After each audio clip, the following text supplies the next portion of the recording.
The Prime Minister personally decided to appoint a serious, known national security risk to our most sensitive diplomatic post. Peter Mandelson was not just a man who had already been sacked twice from government for lying, not just a man who had a public relationship with a convicted paedophile, but a man with links to the Kremlin and China, links so close that they were raised as red flags with the Prime Minister before his appointment. Yesterday, the Prime Minister did not deny that he knew about these links before he appointed Mandelson. He could not deny this because, by his own admission, he had seen the documents that proved the links.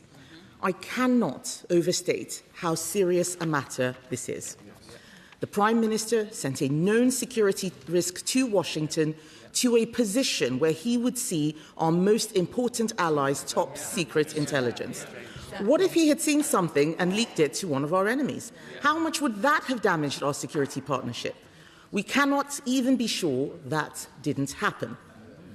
What is most extraordinary is the Prime Minister appointed Peter Mandelson before vetting was complete. He did this despite a letter from the then Cabinet Secretary, Lord Case, clearly expressing to the Prime Minister that the process required security vetting to be done before the appointment.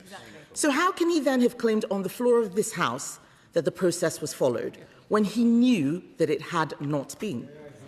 He mentioned the word process, Mr. Speaker, more than 100 times in Parliament yesterday, but he was the one who didn't follow that process. Yes. This morning, we have heard the bombshell testimony of the former Permanent Secretary of the Foreign Office, Sir Ollie Robbins. Sir Ollie Robbins had a long and distinguished career serving ministers. He is not the sort of person to give us a frank personal account of how things played out last January. So when he told us today that Downing Street put the Foreign Office under constant pressure to clear Peter Mandelson, that Number 10 showed a dismissive approach to Mandelson's vetting process, when he told us that it would have been very difficult indeed to deny clearance and that doing so would have damaged US-UK relationships, we know he is giving us the slightest indication of how bad things were. That there was actually an overwhelming drive from the Prime Minister's office to ensure Peter Mandelson was installed as ambassador. He has told us that Number 10 showed no interest in the vetting, no desire to wait and ensure due process was followed. In fact, the Cabinet Office even questioned the need for Peter Mandelson to be vetted at all. The same Cabinet Office that had discovered Mandelson's links to Epstein, China and Russia in its due diligence. The Cabinet Office which the Minister is in charge of right now. Instead, Mr. Speaker, according to Robbins, the focus was on getting Mandelson out to Washington quickly. And before the vetting even started, Peter Mandelson had already been granted access to, and I quote, highly classified briefing on a case-by-case basis. This is what the Prime Minister calls full due process. Now, yes, I will give way. Also in the testimony today, did she not find it astonishing that the ex-leader of the Foreign Office said that he was made to understand that before they had completed their clearances, that Mandelson already had strap clearance, which gives him access to the most secure and most dangerous information held by government? Can I thank my right honourable friend for that intervention? He is absolutely right. It is extraordinary. It is shocking. Now, the Prime Minister might have refused to answer my question around his knowledge of Mandelson's links to the Russian defence company Sistema yesterday, but that is only because he knows we know the answer. It was there in the due diligence. Yep. His choice of ambassador, retaining an interest in a Russian company linked to Vladimir Putin after the invasion of Crimea. And the Prime Minister's response to seeing that information? According to Robbins, constant pressure on the Foreign Office to get the appointment done. The Prime Minister, as my right honourable friend has just mentioned, placed top secret intelligence in the hands of a man he knew to be a national security risk. He did so before the official security vetting, not just knowingly, but deliberately, and to an extent that left a senior civil servant with a distinguished career under the clear and obvious impression that the vetting must return only one possible outcome, that Peter Mandelson was appointed. None of this was following full due process, by the letter or the spirit of that phrase. This is no longer just about what the Prime Minister was or wasn't told. This is about what he did before the vetting process had even started. Yes. And we now know that Mandelson wasn't a one-off. According to Sir Ollie Robbins, number 10 also asked for the disgraced Matthew Doyle, the Prime Minister's then Director of Communications, to be made an ambassador. Astonishingly, the Prime Minister's office even told Robbins to keep this request a secret from the Foreign Secretary.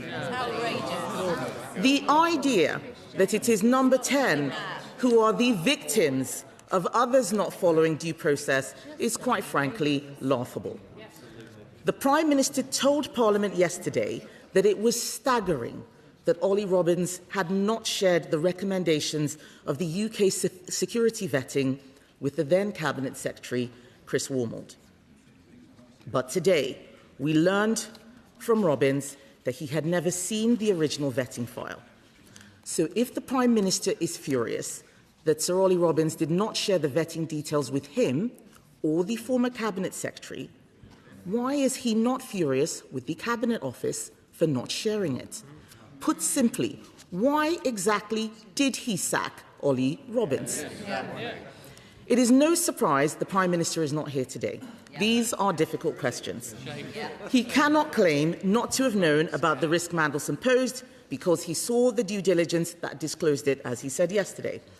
I still find it inconceivable that despite that failure of vetting being a front-page news story, no one in number 10 was aware of it.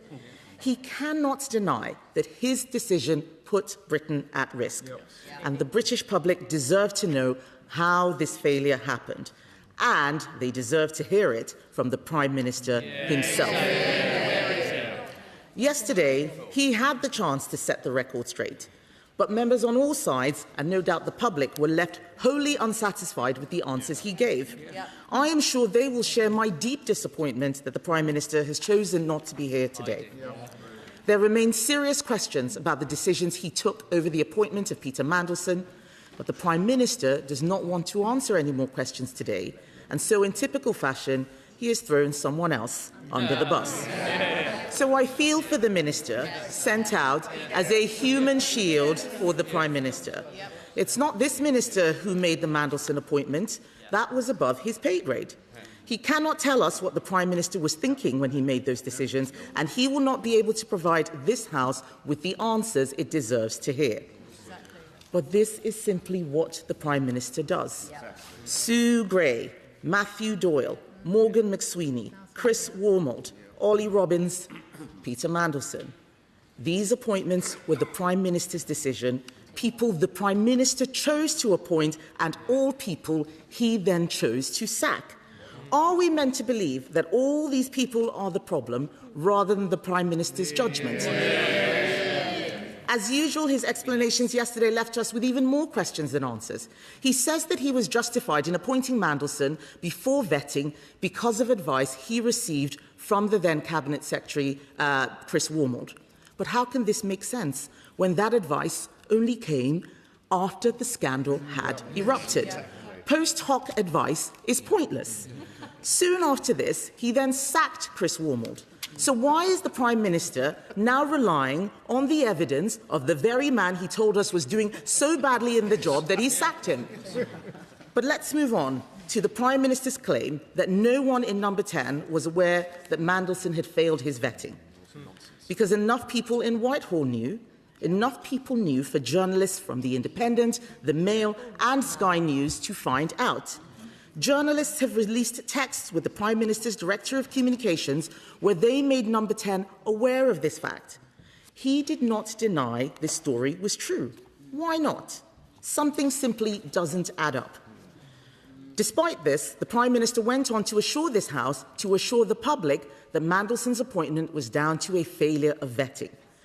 I cannot fathom how the Prime Minister can still claim not to have misled the House on this point.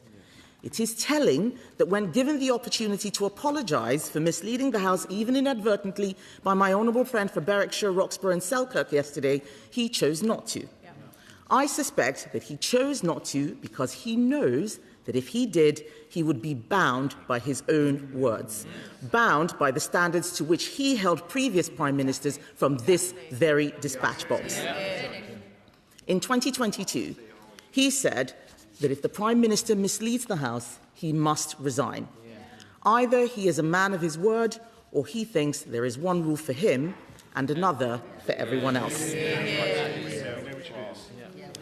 Mr. Speaker, unbelievably, half of the permanent secretaries who were in post when Labour took office less than 2 years ago have gone. The sacking of senior civil servants to carry the can for the Prime Minister's failures has already cost taxpayers more than £1.5 million in payouts. This is before Sir Ollie Robbins. It is quite something for the former Cabinet Secretary, Lord O'Donnell, to warn that the Prime Minister has created one of the worst crises in relations between ministers and mandarins of modern times.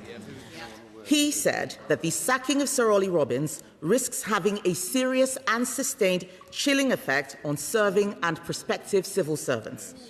Another former Cabinet Secretary, Lord Butler, has said the Prime Minister put Sir Ollie in an impossible position. Yeah, he did. These are serious people who are calling out the Prime Minister's behaviour.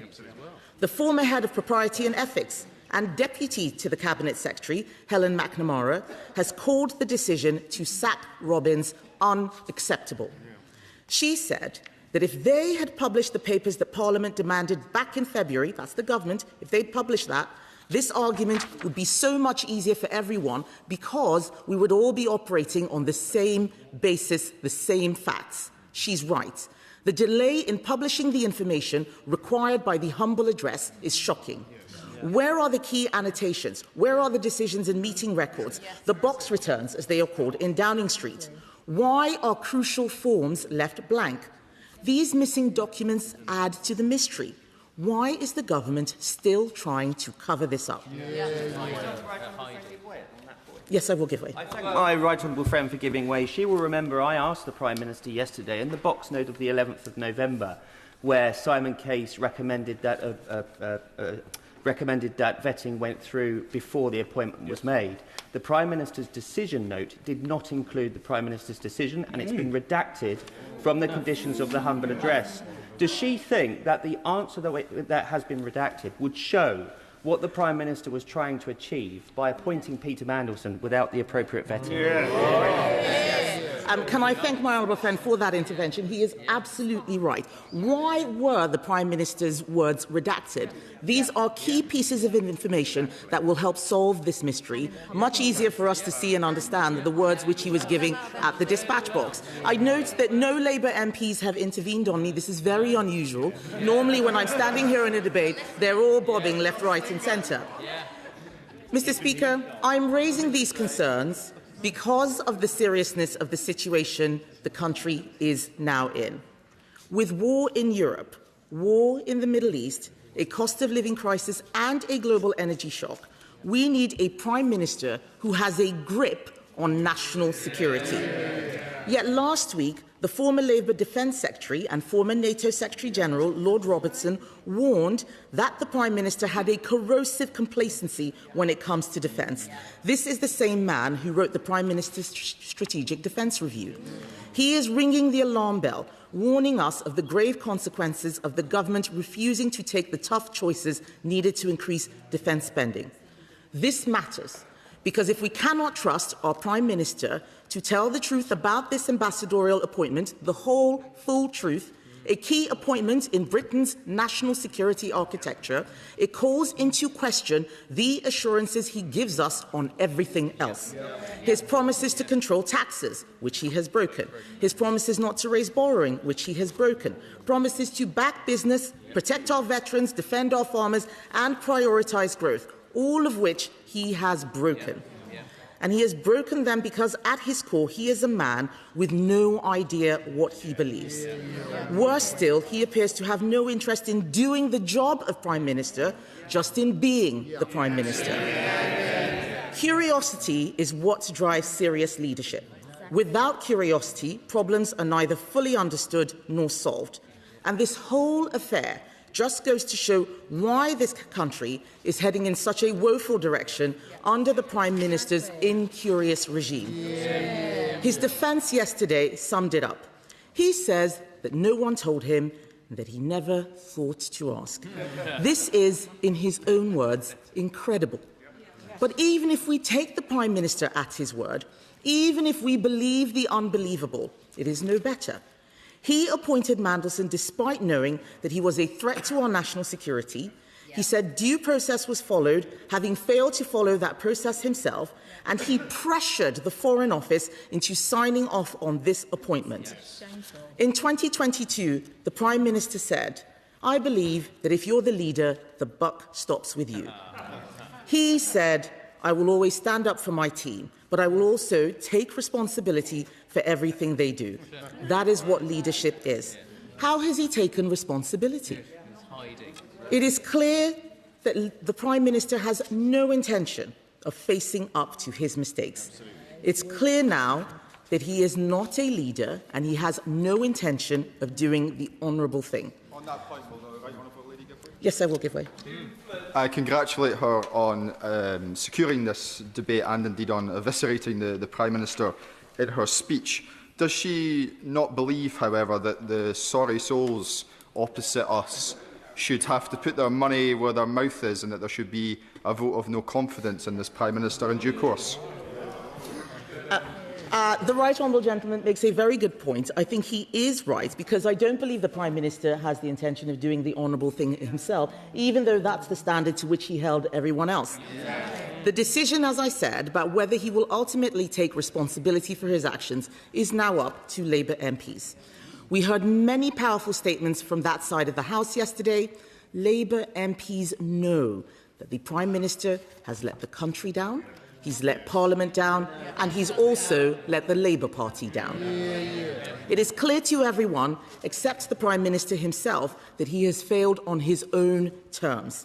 It is clear to the public that he is failing at the job. It is clear to civil servants that he is throwing them under the bus. And it is clear to members across this House that he is not fit to lead. This cannot go on.